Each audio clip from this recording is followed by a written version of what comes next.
Part 1. The Incident. The video feed crackles to life. Ambassador Vexthor of the Kaldrith Dominion adjusts his ceremonial armor, the iridescent scales catching the light of a dozen recording devices. Behind him, the assembled representatives of the Galactic Council shift uneasily in their seats, 100 species, 1,000 worlds, all waiting. Counselors, I bring grave news from the frontier colonies. His voice carries the weight of manufactured sorrow. There has been an unfortunate incident involving the human settlement on Arcturus VII. The human delegate, Dr. Sarah Chen, rises slowly from her seat. Her face is calm, but her knuckles are white against the polished wood of her desk. What kind of incident, Ambassador? Vexthor's translator clicks as he speaks. A human civilian attempted to interfere with our mining operations. Our security forces responded within established protocols. The individual became aggressive. Regrettably, she was neutralized. Neutralized? Sarah's voice could cut steel. Her name was Emma Rodriguez. She was 17 years old, and according to our data, she was 300 meters away from your operation, taking soil samples for her school science project. A murmur ripples through the council chamber. The Kaldrith have been pushing at the borders of human space for months now, testing, probing. Everyone knows it. No one has done anything about it. The Dominion contests this version of events, Vexthor continues smoothly. We have evidence that. Of course you do. Sarah cuts him off. Just like you had evidence at Kepler Station and at New Johannesburg. How many incidents does it take before the council acknowledges a pattern? The council speaker, an ancient crystalline named Harmony 7, chimes with bureaucratic patience. Dr. Chen, please, we must follow proper procedures. An investigation will be. How long? Sarah's question stops Harmony 7 mid-chime. How long will this investigation take? 6 months? A year? Long enough for everyone to forget that a child died while studying dirt. Vexthor spreads his forearms in a gesture of reconciliation. The Dominion has always valued its relationship with humanity. We propose generous compensation for the family and assurances that our mining crews will receive additional cultural sensitivity training. Sarah stares at him for a long moment. When she speaks again, her voice is barely above a whisper, but every being in the chamber hears her. You have 48 hours to withdraw all Kaldrith forces from human-claimed systems, all of them, and you will stand trial for Emma's murder. Vexthor's laugh is like rocks grinding together. Or what, Dr. Chen? Earth has, what, 200 ships? 300. The Dominion maintains a fleet of 70,000. The Council will never support military action over a single unfortunate casualty. Sarah reaches into her jacket and places a small device on her desk. A holographic display springs to life, showing a star map with hundreds, no, thousands, of red dots scattered throughout human space and beyond. Every red dot you see is a position holder. For the past 70 years, while we've been playing at diplomacy, humanity has been building. Not on Earth, not on our colonies, out there, in the dark, in the spaces between your trade routes and patrol corridors. The chamber falls silent. Even Vexthor's translator seems to hesitate. We called it Project Sentinel. Each dot represents not one ship, but a hidden shipyard, an automated factory, a weapons platform. While you counted our public fleet and felt safe, we were filling the void with something you never expected us to have the patience to create. She touches the device. The red dots begin to move, coalescing into formations that dwarf anything the galaxy has ever seen. 48 hours, Ambassador, because that's how long it will take for you to run. Part 2. The Reveal. High Admiral Marcus Stone stands on the bridge of the HSFS Vindication, a ship that officially doesn't exist. Around him, the crew moves with practiced precision, faces grim and determined. Through the forward viewport, nothing but empty space is visible to the naked eye. Status report, Stone commands. His XO, Commander Yuki Tanaka, doesn't look up from her console. All Sentinel assets responding. We're receiving handshakes from 847 battle groups. 128 more coming online every hour as they complete jump protocols. The Kaldrith. Their military channels are lighting up. They're trying to figure out if Dr. Chen was bluffing. Tanaka allows herself a cold smile. Vexther just called an emergency session of their war council. Stone nods, watching the emptiness of space. Let's help them make up their minds. Initiate Phase 1 visibility. Tanaka's fingers dance across her controls. Aye, sir. Deactivating stealth systems, Sector 7. Outside, reality seems to tear itself apart. One by one, like stars being born, ships begin to appear. First dozens, then hundreds, then thousands. Dreadnoughts the size of Manhattan. Carrier groups that could blot out suns. Destroyer screens that stretch for thousands of kilometers. All of them bearing the blue and white insignia of Earth's true navy. And they're just the ones in this sector. On the view screen, Stone watches as a Kaldrith patrol squadron stumbles into the middle of the reveal. He can imagine the panic on those bridges as their sensors suddenly register enemy contacts where there was nothing moments before. One of the Kaldrith ships tries to run. It makes it almost 3,000 kilometers before a human destroyer, moving faster than anything that size should be able to move, cuts off its escape route. Sir, we're receiving a transmission from Kaldrith High Command, the communications officer reports. It's addressed to you personally. They're asking for negotiations. 46 hours left on the clock, Stone replies. They can negotiate while they retreat. Helm, set course for the Arcturus system. Battle speed. Sir, Arcturus is 3 days away at maximum velocity. Stone's smile is sharp. Not anymore. Engage quantum slip drive. The Vindication doesn't accelerate. It simply stops being in one place and starts being in another. Space twists around the massive ship, and in the span of a heartbeat, they've crossed a distance that should have taken days. Behind them, the rest of the fleet follows. 700 ships folding space itself to travel faster than their maximum speeds. Tanaka is staring at her screens with wide eyes. Sir, the Kaldrith are detecting our arrival. There. Oh my God. They're abandoning their positions, all of them. It's a complete rout. Let them run, Stone says quietly. But make sure they understand we're not chasing them out of our space. We're escorting them. There's a difference. On a dozen view screens, the scene plays out across human territory. Kaldrith ships fleeing before the revealed might of Earth's hidden fleet. Some try to fight. Those engagements last seconds. Human weapons, refined in secret for decades, tear through Kaldrith shields like paper. Human ships, built in the darkness between stars, move with a grace and speed that make the Council navies look like they're standing still. But what really terrifies the Kaldrith, and the Council members watching through their intelligence networks, is the coordination. 800 battle groups, scattered across hundreds of light years, moving as one, responding to threats before they develop, cutting off retreat routes before they're needed. This isn't a fleet, it's a living weapon system. Sir, incoming transmission from Earth, the communications officer announces. It's Dr. Chen. Sarah's face appears on the screen. She looks tired. Admiral Stone, the Council is demanding we stand down. They're threatening sanctions, trade embargoes, diplomatic isolation. And what did you tell them, ma'am? Sarah's expression is ice. I told them that Emma Rodriguez was studying exobiology because she wanted to understand the galaxy better. She thought that if humans could learn more about alien life, we could build better bridges, better friendships. Her voice breaks for just a moment. She was 17, and they killed her for being in the wrong place at the wrong time.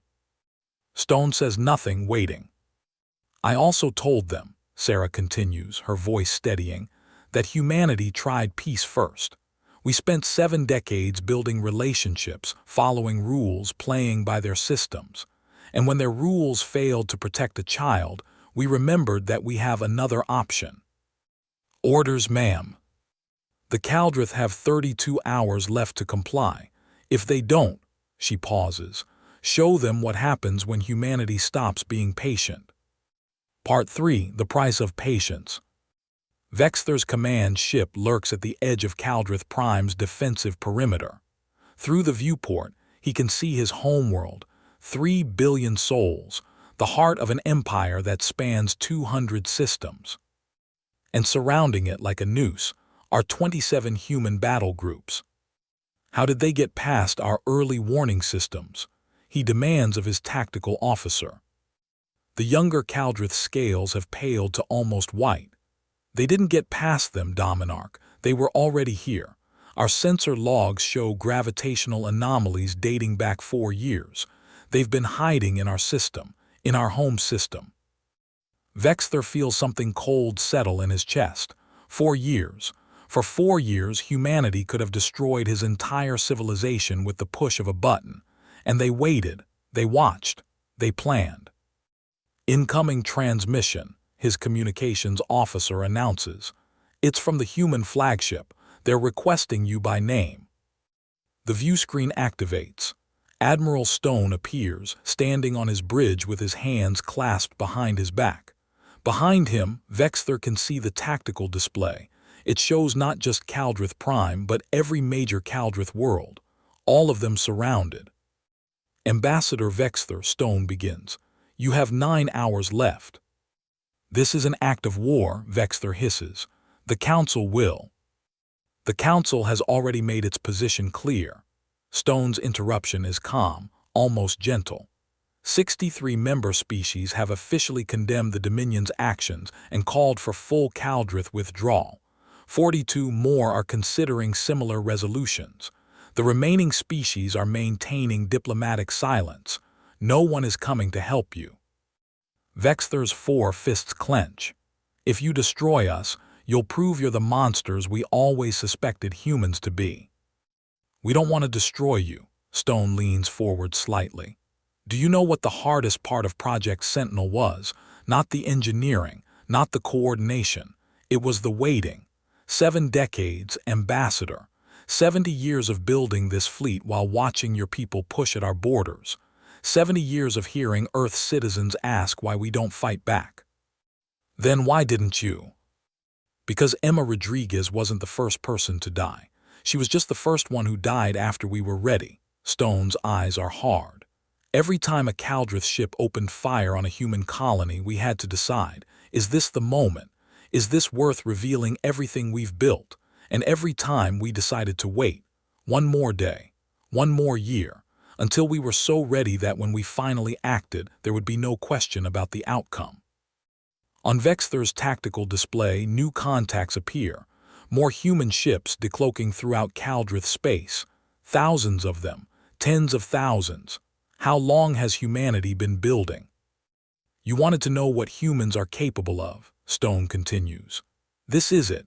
Not our capacity for violence any species can kill, our capacity for patience, our willingness to endure injustice, to swallow our pride, to let ourselves be pushed around, all while preparing for the day when patience runs out.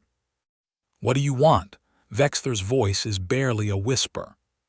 I want Emma Rodriguez to be studying soil samples. I want her to come home and show her parents what she learned. I want her to go to university and become the xenobiologist she dreamed of being. Stone's voice remains level, but something in his eyes burns. Since I can't have that, I'll settle for justice. You will stand trial for her murder. The Dominion will withdraw from all human-claimed systems. And you will pay reparations to her family, not for their loss, because that's beyond price, but as an acknowledgement of responsibility. And if we refuse? Stone gestures to the viewscreen behind him, where the tactical display shows the encircled Kaldrith worlds. Then you'll learn the second thing humans are exceptional at, memory. We will remember this, and we will make sure the galaxy remembers too. Every history text, every data archive, Every cultural memory in human space will record that the Kaldrith Dominion killed a child and forced humanity to bare its teeth.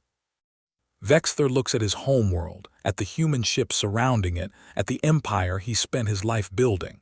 In his mind, he sees Emma Rodriguez, just a child with a soil sampler, too curious for her own good, in the wrong place at the wrong time. No, not the wrong time. She was there at exactly the right time for humanity's purposes, wasn't she? The perfect catalyst, the sympathetic victim, the last straw. "You planned this," he whispers. "You wanted us to push too far." Stone's expression doesn't change. "We planned for every contingency. What you chose to do was always up to you. You could have stopped at Kepler Station. You could have stopped at New Johannesburg. Instead, you kept pushing. And now you're going to face the consequences." "Sir," Vexthor's tactical officer interrupts. "Multiple council fleets are entering our space. It's an intervention force. The Crystallines, the Hexad Union, even the Void Dancers. They're positioning between us and the human fleet." For a moment hope flares in Vexthor's chest, but then he sees Stone's slight smile. "Ah," the Admiral says, "right on schedule." Part 4. The Real Power. The Council intervention fleet hangs in space between the Kaldrith defensive positions and Earth's surrounding armada. It's an impressive sight, 12 species, representing 300 years of galactic cooperation, presenting a united front. Admiral Stone studies the formation with professional interest. "Communications, open a channel to the Council Fleet Commander." The view screen splits. On one side, Vexthor still watches from his command ship. On the other, the crystalline form of Fleet Marshal Resonance 9 appears, their surface pulsing with diplomatic patterns. "Admiral Stone," Resonance 9 chimes, "this confrontation must end. The Council cannot permit military action of this scale. We must return to negotiations." "With respect, Marshal, the time for negotiations ended when Kaldrith security forces killed an unarmed teenager." Stone's voice is polite but unyielding. "The Dominion has 6 hours to comply with Earth's demands. And if they do not, you intend to fire on Kaldrith Prime, to kill billions for the actions of a few." "No," Stone shakes his head. "We intend to fire on military targets only. Kaldrith command and control centers, orbital defenses, fleet assets. We've spent decades mapping every strategic installation in Dominion space. We can cripple their military capability without touching civilian populations. The collateral damage alone will be minimal. Human weapons are very precise, Marshal." Resonance 9's surface flickers with agitation. "You cannot be allowed to set this precedent. If every species responds to injustice with overwhelming force, the Council becomes meaningless. Galactic civilization collapses." Stone is quiet for a moment. When he speaks again, his voice carries a weight that makes even Resonance 9 pause. "Marshal, ask yourself a question. Why did humanity build this fleet in secret? Why didn't we request Council support? Why didn't we follow proper diplomatic channels?" "Because you knew the Council would deny you." "No, because we knew the Council would delay us. Investigate, review, debate, form committees, draft resolutions, hold votes, amend the resolutions, vote again. And in 5 years, maybe, you'd impose sanctions. And the Kaldrith would apologize and promise to do better. Until the next incident." Stone gestures to his tactical display, where it shows not just the current situation but archived data from dozens of similar conflicts. The Council's last 20 interventions took an average of 4 years to resolve. In that time, how many more civilians died? How many more regrettable incidents occurred? The diplomatic process is designed by species that live for centuries, Stone interrupts gently. The Crystallines measure their lives in millennia. The Hexad Union doesn't even experience time linearly. You can afford to be patient. Humans live maybe 100 years. Emma Rodriguez lived 17. Her parents might live long enough to see justice through council channels, or they might not. Vexthor speaks up from his screen. The human makes valid points, Marshal. Perhaps. Perhaps nothing, Stone cuts him off. This conversation isn't for your benefit, Ambassador. Commander Tanaka, execute protocol showcase. Throughout human-held space, stealth fields deactivate. More ships appear. Many more. The tactical displays of every council vessel suddenly light up with new contacts. Resonance 9's surface goes dark with shock. That's impossible, those numbers. 40,000 capital ships, Stone confirms. Another 100,000 support vessels. 800 autonomous defense platforms. Enough firepower to fight the entire Galactic Council to a standstill. And that's just what we've built so far. The Marshal's chime is almost a whisper. How? Automation, artificial intelligence, the same technology the Council banned 3 centuries ago after the synthetic uprising. Stone's smile is cold. Except humans have a different relationship with our machines. We don't enslave them. We partner with them. Every ship you see has a human crew, but they're supported by AI systems that the Council outlawed because you couldn't control them. You've violated the Sentience Accords. We never signed the Sentience Accords. Earth joined the Galactic Council 60 years after those accords were ratified. We're not bound by them. Stone's expression hardens. And honestly, Marshal, we're starting to question why we're bound by any Council laws that we didn't agree to. The implications hang in the void like a weapon.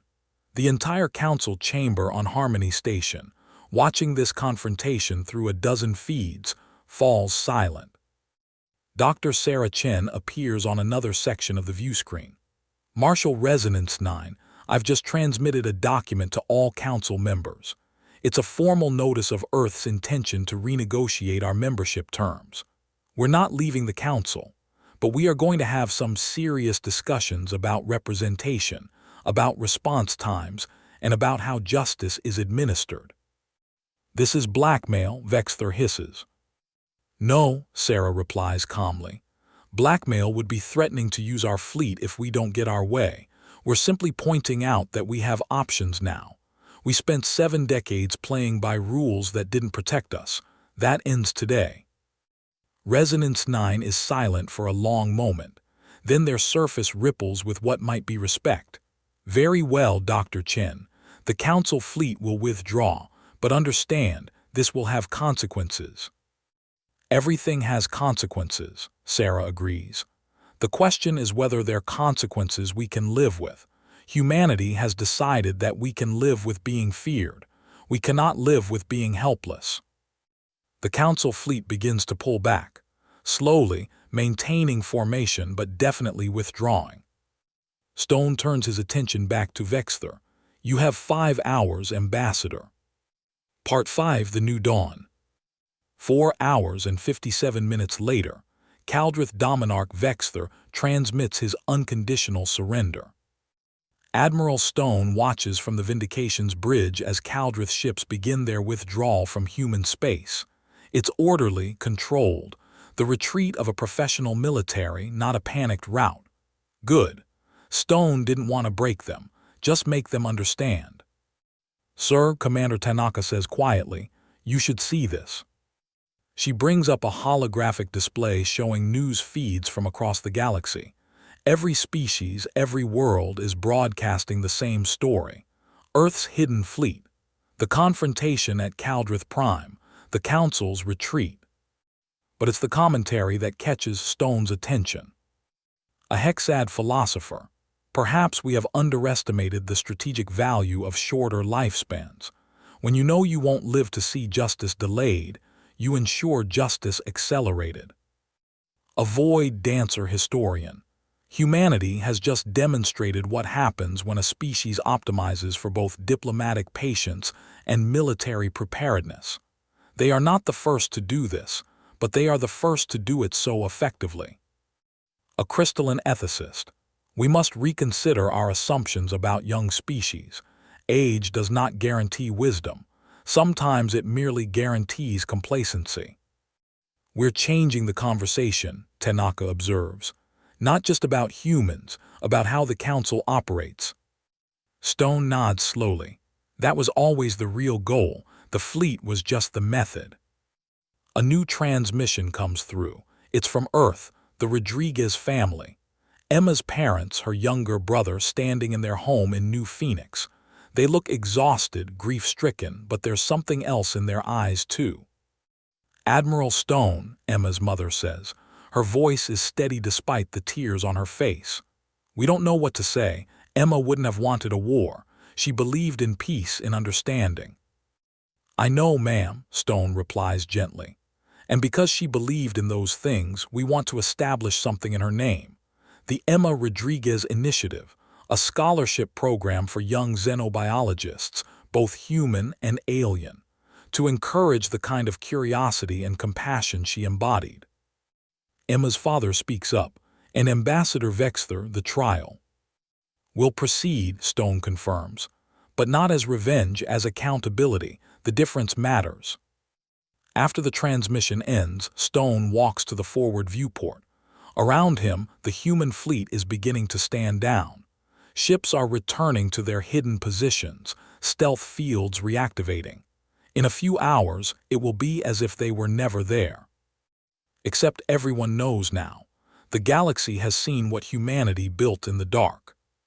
Sir, the communications officer calls out, we're receiving thousands of messages. Other species, minor members of the Council, they're asking if Earth would be willing to share our technology, our organizational structures. They want to know how we did it. Stone considers this. Forward all inquiries to Dr. Chen's office. She'll need to coordinate with Earth government, but yes, I think we can share some of what we've learned. Not the weapons, not the military tech, but the principles, the patience and planning. That knowledge should be free. Tanaka joins him at the viewport. Do you think it will last, the fear, the respect? No, Stone admits. Fear fades, memories dim. In a few years, maybe a decade, someone will test us again. That's how these things work. And then we'll have to decide again. Is this the moment? Is this worth everything we've built? Stone's reflection in the viewport shows a tired man carrying a heavy weight. That's the curse of patience, Commander. You never get to stop being patient. You just get better at choosing your moments. Behind them, the bridge crew continues their work, monitoring the Kaldrith withdrawal, coordinating with Council observers, processing the flood of diplomatic communications. But Stone's mind is elsewhere.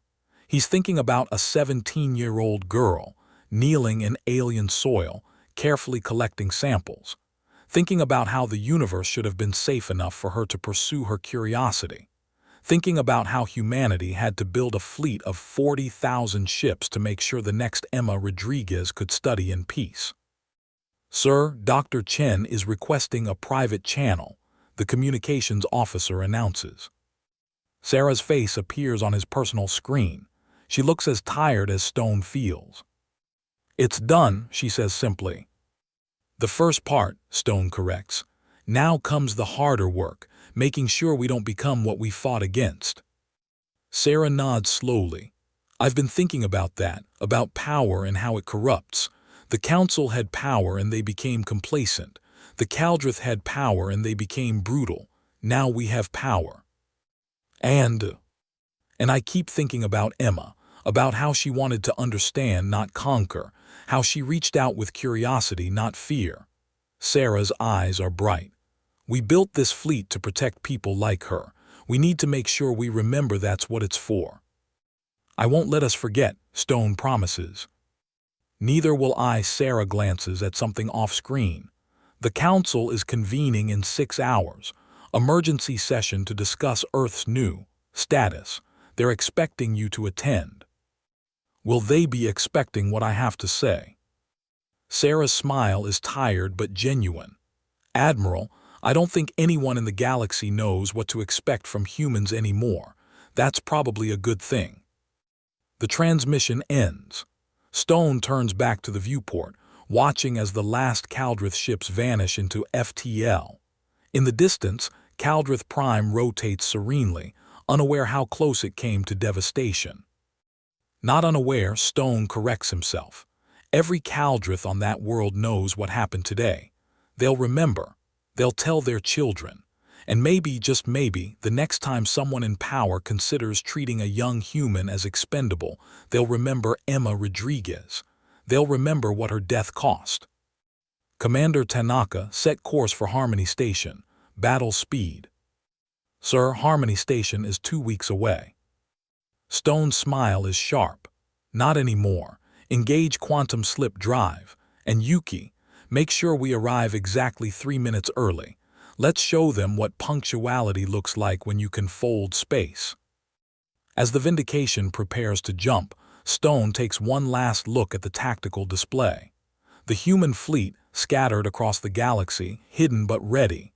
40,000 ships, 800 battle groups, 70 years of patient preparation. And at the center of it all, the reason for everything.